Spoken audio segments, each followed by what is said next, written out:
오늘 어린이 주일로 또 연합 예배로 하나님께 영광을 돌려드릴 수 있음에 감사를 드립니다.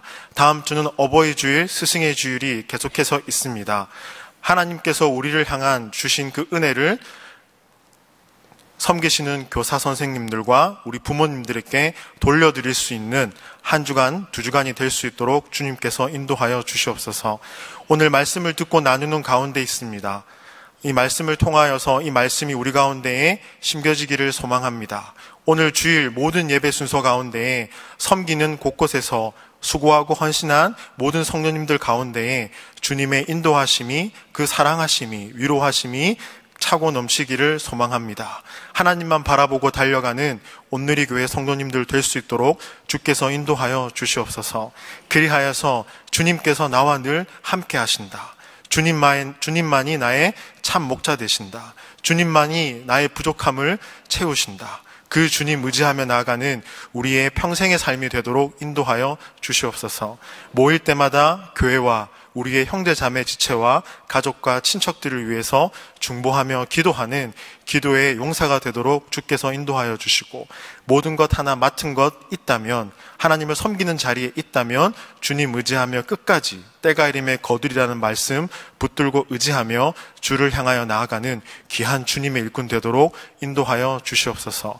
부족한 종의 입술을 주관하여 주시고, 함께 말씀 듣고 나누는 가운데 주님의 은혜가 우리 가운데 차고 넘치게 도와주시옵소서. 감사하며 예수님의 이름으로 기도합니다. 아멘. 먼저 오늘 본문 말씀이 조금 바뀌었는데요. 제목하고 좀 미리 말씀드리지 못해 좀 죄송하고요. 5월달은 특별히 가정의 달입니다. 가정의 달 하면은요, 어린이들은 참 좋아하는 게 있습니다. 어린이날. 그쵸? 그리고 제가 결혼을 하기 전에는 생일이 그렇게 기다려지지가 않았습니다. 그런데 결혼한 지 올해 5년이 됐는데요, 생일이 무척이나 기다려졌습니다. 왜냐하면 생일상 때문이 아니고요, 누군가 나의 생일을 24시간 하루 종일 축하해 주는 게 사람이 있구나라는 게 굉장히 기뻤습니다. 그 아내를 통해 알게 됐는데요, 아내 식구들은 생일날이 되면 24시간을 온전히 축하 메시지를 전하더라고요. 그래서 저도 아내랑 결혼하고 나서 밤 12시부터 그날 자정 12시까지 생일을 수시로 축하해 줍니다. 그 12시가 다 될수록 이제 얼마 남지 않았어, 이런 말을 저에게 합니다. 그 말은 굳이 안 해도 될 것 같은데요. 그런데 저는 기쁜 날이 또 하나 있습니다. 오늘 청소년부 예배 가운데서도 이 말씀을 잠깐 나누었는데요, 저에게는 생일이 두 개가 있습니다. 하나는 제가 태어난 날 80년 1월 14일, 그렇게 안 보이시죠? 제가 청소년부에서 별명이 있습니다. 별명이 천평씨, 백평씨입니다. 왜 그런지 아십니까?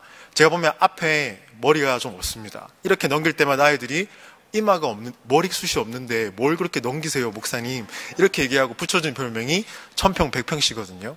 그래서 제가 태어난 날이 8월 14일인데요 또 하나가 더 있습니다. 바로 제가 세례받은 날입니다.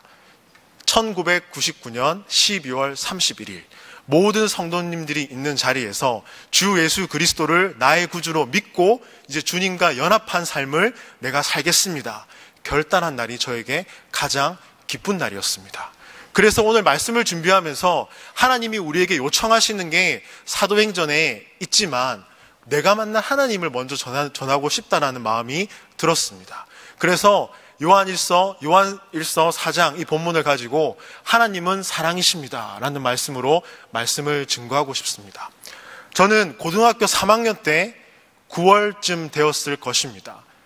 가장 친한 친구에게 복음을 들었습니다. 교회 한번 나와볼래?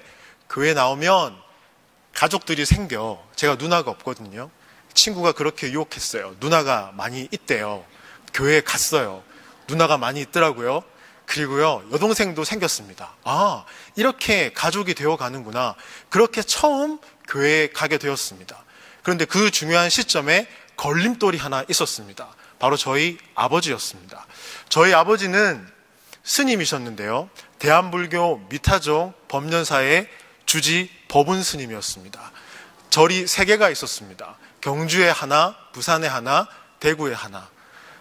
3개가 있었고요. 어릴 때부터 절에서 조금 살았었거든요. 그래서 아버지가 제일 걸렸습니다. 그런데 걱정은 들지 않았습니다. 아버지도 아버지의 길을 가듯이 저도 나만의 길을 갈 수 있을 것 같았습니다. 그쵸? 저희 아버지는 참고로 대처승입니다. 대처승은요, 출가해서 가정을 이룰 수가 있습니다. 종단마다 참 다른데요. 조계종, 천태종 뭐 이렇게 나눠지는데 그 중에 미타종이었기 때문에 대처승으로서 가족을 가질 수가 있었습니다. 한 가지 추가로 말씀드리면요. 이승만 정권 때 대처승과 비구승, 출가한 승려과 하지 않는 승려의 결혼 문제로 이승만 대통령이 불교를 개혁한 사건도 있었습니다. 아무튼 그렇게 돼서 아버지는 대처승의 길을 갔습니다. 근데 이 사실을 잘 모르는 친구들은 스님의 아들? 너희 아버지 혹시 땡? 이렇게 그때마다 제 마음 가운데 아니야, 그건 아니야, 우리 아버지 그렇지 않아 라고 얘기를 했죠. 그래서 저는 진로가 정해져 있었는데요, 바로 동국대 불교학과에 진학하게 돼 있었습니다. 아버지가 간절히 바랬던 소원이었고요, 실제로 시험을 쳐서 합격을 했습니다. 그런데 그때쯤 제가 교회에 가게 되었어요. 그래서 아버지의 뜻을 거슬렀습니다. 동국대는 갔다고 거짓말을 하고요, 학교는 가지 않았습니다. 그리고 과감하게 고신대 국제문화성교학교에 입학을 했습니다. 그리고 나서 시간이 지날수록 아버지가 왜 학교에 안 가고 자꾸 부산에 있느냐, 학교가 수업이 없어요 이런 식으로 계속 얘기를 했었어요. 근데 그러는 와중에 어느 날 들켰습니다. 고신대 다니고 있다는 사실을. 아버지가 너무 화가 나서 저를 불렀습니다. 어떻게 나한테 상의도 없이 고신대 신학부에 갈 수 있냐, 아버지는 이해가 되지 않는다.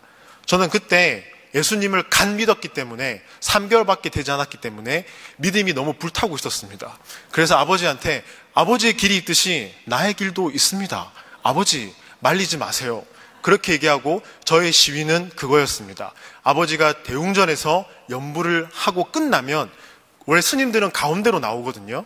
아시죠? 가운데로 이렇게 왔다 갔다 하시고 그 절에 다시는 분들이 옆길로 갑니다. 그 앞에 딱 서 있다가 연불이 끝나고 난 아버지를 향해서 말했습니다. 아버지가 믿고 있는 그분, 진리는 없습니다. 제가 믿고 있는 그분, 진리가 있습니다. 아버지께서 저와 함께 교회에 가는 게 참된 복입니다. 네, 그러고 나서 저희 아버지가 들고 있던 목탁으로 제 머리를 때렸습니다. 그렇게 하루, 이틀, 3일 계속 지냈어요. 아버지에게 조금 무례할 정도로 하루는 대웅전에 들어가서 연불하는 아버지 옆에서 아버지가 연불하고 있는 그분, 진리는 없어요. 저와 함께 교회 가면 진리가 있어요. 저 그렇게 늘 아버지에게 얘기를 했었어요. 그런데 아버지가 문득 저에게 그런 말을 했습니다. 승범아, 너 신학생이잖아. 근데 너는 참 예의가 없는 것 같다. 아버지가 믿는 사람이 너와 다르다고 해서 왜 내가 믿는 이 부분을 존중해 주지 않니? 교회에서는 그렇게 가르치니? 그러면 나는 교회는 가고 싶지 않다. 이런 말씀을 아버지가 해주셨습니다. 망치로 뭔가 한 대 맞는 것 같았어요. 너무 마음에 열정이 불타올라서 아버지를 어떻게든 교회에 데려가야 된다라고 생각했던 게 화근이었습니다. 그래서 어느 날 아버지에게 조용히 말을 걸었습니다. 아버지, 아무래도 저는 이 길을 가야 될 것 같습니다. 아버지께서 원하시든 원하시지 않든 저는 교회 가고 싶고 하나님이 너무 좋습니다 라는 말을 했습니다. 그 아버지께서 그래, 좋다, 조금만 더 다녀보고 공부하면 생각이 달라질 수도 있을 거야, 이런 말을 저에게 해주셨거든요. 그래서 속으로 그랬습니다. 달라지지 않을걸요. 네. 그래서 시간들이 참 많이 가면서 결국 집을 나왔습니다. 나와서 자취하면서 학교 근처에서 학교를 또 다니고 있었어요. 그러던 와중에 아버지께서 마음을 오픈한 건 제가 신학부 2학년 때 아버지께서 허락을 해주셨습니다. 교회 가도 괜찮겠다. 그래서 참 기쁜 마음으로 교회를 이제 다니게 되었는데요. 그 중간에 잠깐 군대 가서 있었던 상황들이 좀 생략됐습니다. 자, 그래서 제가 이제 아버지께 그렇게 말하고 제가 군대를 갔습니다. 근데 군대를 갔때 기도 제목이 5개가 있었습니다. 하나님, 이 기도 제목 5개를 들어주시면 제가 정말 주님의 길을 갈 수 있을 것 같습니다. 주님, 이 기도 제목에 응답해 주십시오. 한 가지가 뭐였냐면요, 제가 강원도 밑에 있는 포천에서 근무했거든요. 한 가지는 운전병으로 가는 거였습니다. 운전병으로 가면 조금 더 군생활이 좋지 않을까라는 생각을 하고 있었거든요. 그 또 하나의 기도 제목이 있었습니다. 부대 가면 군종 주특기가 아니지만 군정병이 되고 싶습니다. 이 왜 군정병이 되면 이 가슴에 빨간 십자가를 이거 달거든요. 그리고 예배 마음대로 갈 수 있거든요. 그게 좋아서 군정병이 되고 싶습니다. 그렇게 했습니다. 세 번째 기도 제목은요, 부대에 교회가 없었습니다. 그래서 민간인 교회를 다니고 싶습니다. 부대 앞을 나가면 50m 앞에 교회가 있었습니다. 또 하나의 기도 제목이 있었다면 욕심이죠. 이 민간인 교회 주일학교의 교사가 되고 싶습니다. 기도 제목이 정말 이루어지지 않을 것 같은 기도 제목들이었습니다. 그리고 마지막 기도 제목, 믿음의 고참을 만나고 싶습니다. 이 5개의 기도 제목을 가지고 부대에 들어갔습니다. 아니나 다를까 제가 있던 1소대는 병장들 중에 절반 이상이 교회를 나갔습니다. 믿음이 참 좋았습니다. 당황하지 않을 수가 없었습니다. 자대에 가자마자 이런 상황? 그랬더니 조금 지나서 자네 중대장님이 부르셔서 자네 학부가 어딘가?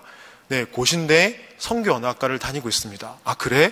군종이 필요하네. 중대군종을 해줄 수가 있겠나? 네, 알겠습니다. 이등병이었는데 그렇게 군종 마크를 달고 교회에 자유롭게 예배를 했습니다. 그러는 와중에 일병이 되고 상병이 됐는데 부대 밖에 민간인 교회에서 목사님이 부대로 광고를 오셨습니다. 주일학교 교사가 필요한데 3학년을 맡아줄 수 있겠나? 이건 뭘까? 더 놀라운 사실, 대대장님이 중령이었는데 대대장님의 딸이 3학년이었습니다. 대대장님이 딸이 있는 반을 제가 맡습니까? 해보겠습니다. 그리고 맡았습니다. 운전병도 되었고요. 기도 제목이 다 이루어지기 시작했습니다. 조금씩 하나님이 무서워지기 시작했습니다. 내가 이 길을 간다고 했지만 아는 게 아무것도 없었거든요. 신학교 1년 다닌 거 그게 다였는데 부대 와서 그 은혜를 경험하고 제대를 하게 되었습니다. 23살.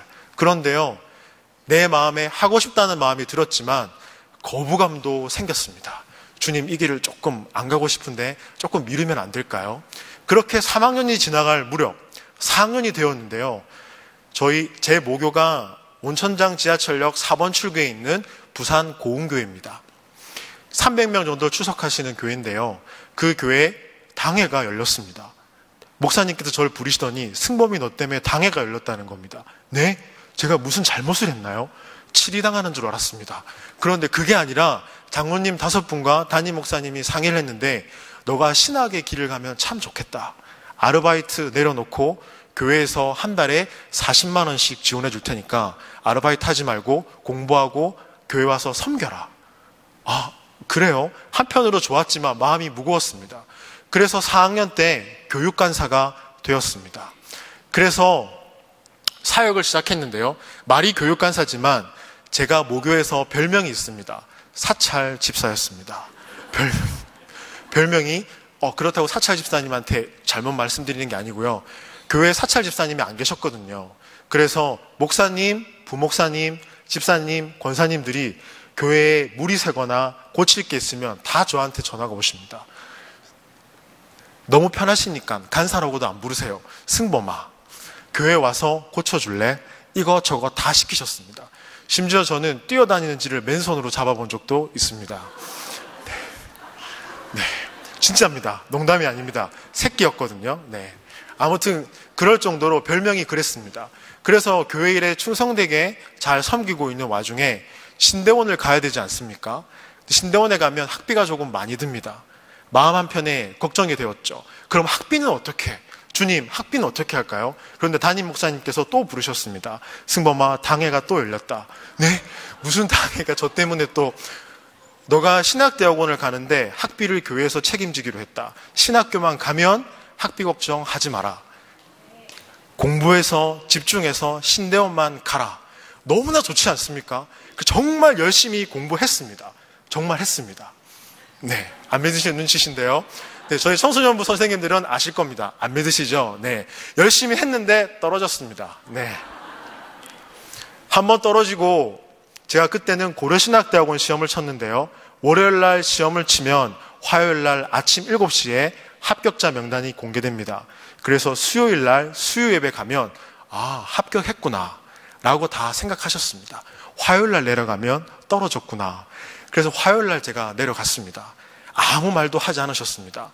한 수석 장로님께서 오셔서 한 번 더 도전해보면 좋겠다.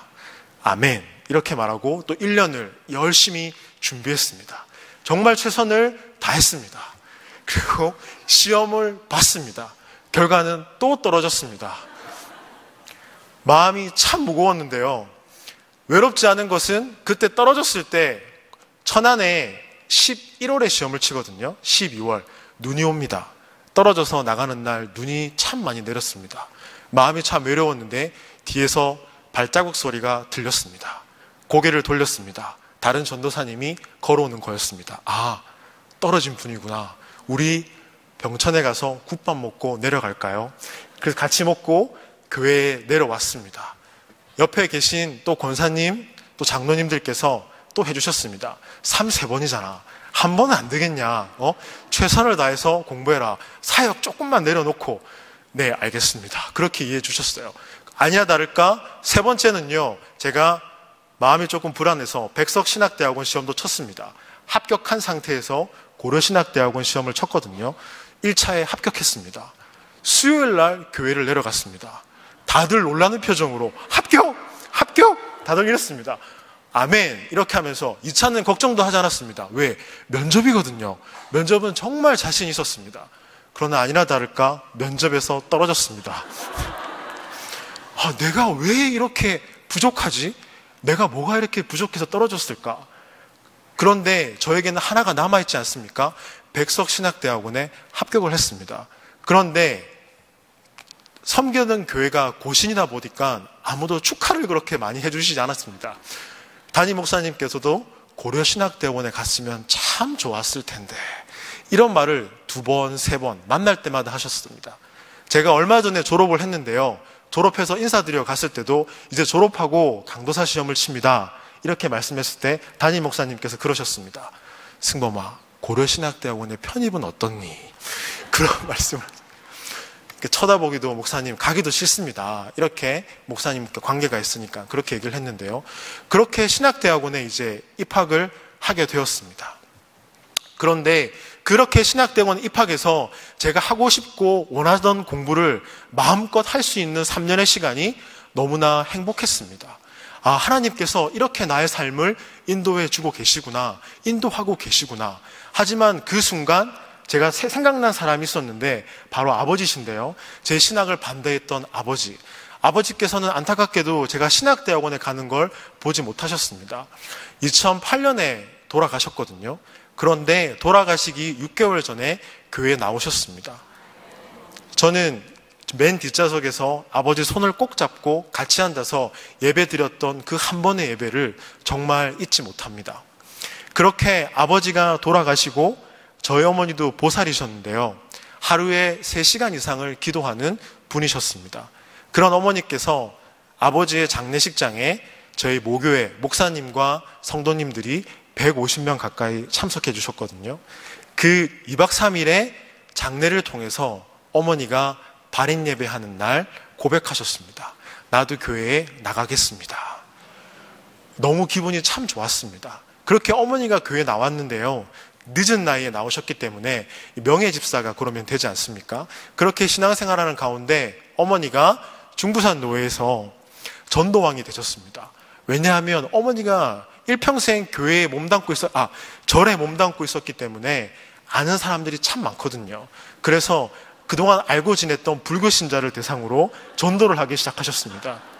모교에 많으면 일주일에 10명 가까이도 데리고 오셨고요. 그렇게 어머니가 열심히 하셔서 전도왕이 되시고 3년 만에 집사 직분을 받으셨어요. 그러면서 아직도 생각나는 명장면이 있습니다. 자, 감사 인사를 뒤돌아보서 하겠습니다 라고 어머니께 얘기했거든요. 절에 너무 오래 다니셨기 때문에 어머니께서 합장을 하고 인사를 했습니다. 그 담임 목사님께서 그러셨습니다. 아, 절에 너무 오래 다녀서 그렇습니다. 이해해 주시기 바랍니다. 그래서 어머니는 지금도 모교에 잘 추석하고 계십니다. 그렇게 하나님께서 저희 가정을 인도해 주시고 온 가족이, 제 동생이 한 명이 있는데요. 동생은 아직 신앙생활을 잘 못하는 가운데 있지만 저희 아버지와 어머니를 예수 믿는 그리스도인의 삶을 살게끔 해주신 그 기간이 10년이었습니다. 10년이란 그 시간 동안에 주님이 인도해 주셨고요. 27살에 제가 신학을 결심하고 주님 하겠습니다 라고 했는데 바로 4월 11일 날 제가 안수를 받았습니다. 안수받고 나서 제가 일기를 쓰고 있는데요. 오늘이 목사 29일 차입니다. 네. 그래서 너무나 기쁜 나머지 11년 만에 목사가 되었고 지금 이 자리에 서게 되었고 하나님 말씀을 또 증거하게 되었습니다.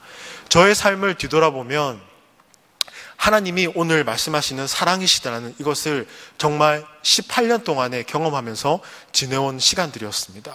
하나님께서 때때마다 순간마다 주셨던 그 은혜를 기억하면 너무나 참 감사하고 또 감사하고 하나님 앞에 정말 엎드려질 수밖에 없었던 저의 모습을 볼 때마다 그런 하나님이 참 감사했습니다. 우리 각자마다 예수님을 만난 경험이 다 있으시지요. 우리 각자마다 주님이 나에게 주신 복음이 있습니다. 그런데 그 복음을 지금 어떻게 간직하고 계십니까? 내 마음속에 꽁꽁 감춰두고 계십니까? 아니면 힘들 때마다 살며시 꺼내서 보고 계십니까? 아니면 정말 위로받고 싶은 그 순간마다 꺼내십니까? 세상은 우리를 통해서 그리스도를 알아갑니다. 세상에 믿지 않는 사람들은 우리를 통해서 빛 되시고 이 땅 가운데 진리 되시는 예수 그리스도를 알아갑니다. 사랑하는 성도 여러분, 어떤 모습으로 어떠한 그리스도인의 삶으로 내 주변 사람들에게, 가족들에게, 이웃들에게 서 계십니까? 어떤 복음을 담고 계십니까? 이 교회 문 밖을 나가면 우리는 일상이란 곳으로 가게 됩니다. 그 일상 속에서 어떤 분은 전업주부로, 또 어떤 분은 직장에서, 또 어떤 분은 학교에서, 또 어떤 분은 다양한 삶의 그 환경 속에서 그리스도인의 삶을 살아가고 있습니다. 저는 묻고 싶습니다. 어떤 그리스도인의 삶으로 살아가고 계십니까? 주님이 요구하시는 것, 주님이 원하시는 건 딱 하나입니다. 하나님을 사랑하고 이웃을 사랑하는 것. 그 안에 담겨있는 의미를 얼마 전에도 한번 나누었지만 또 한번 나누어도 괜찮을 것 같습니다. 하나님을 사랑하면요, 하나님을 우리를 향한 계획들을 발견하게 됩니다. 그 계획을 통해서 우리를 어느 곳에 보내시든지 순종함으로 나아가게 되어 있습니다. 그 순종함을 믿고 아멘으로 나아가시면 바로 형제 자매를 섬기게 됩니다. 우리의 형제 자매, 가족이 아니지만 교회 공동체에서 살아온 배경과 환경이 다르지만 교회 공동체에서 만난 형제 자매를 섬길 때 세상을 섬기게 됩니다. 세상을 섬기게 되면요, 어떻게 될까요? 바로 믿지 않는 사람들이 그 섬김을 통해서 나를 통해 예수 그리스도를 알아가게 됩니다. 이 우선순위를 꽉 붙들고 계시면 절대 흔들리지 않는 믿음을 가지실 수 있습니다. 정말 그럴까요? 아멘 하셨습니다. 네. 저는 때때로 그러지 못할 때가 참 많이 있는데요. 아버지께서 그렇게 돌아가시고 나서 어머니께서 올해 간암투병을 5년째 하고 계십니다. 왜 이런 일들이 나에게 생길까? 정말 예수님만 믿고 의지하면 힘들고 어려운 일들은 정말 능히 감당할 수 있을 것 같은데 피하지 못할 시험은 주시지 않는 게 주님이시는데 하나님은 사랑이시라면 정말 그렇게 힘들고 어려운 상황을 만들지 않게 해주실 텐데 왜 그런 상황 가운데 우리를 몰고 가실까? 그런 생각이 참 많이 들었습니다. 하지만 그 생각이 들 때마다 그런 말씀이 생각났습니다. 하나님께서 우리를 통해 연단하고 싶으신 계획이 있으시는구나.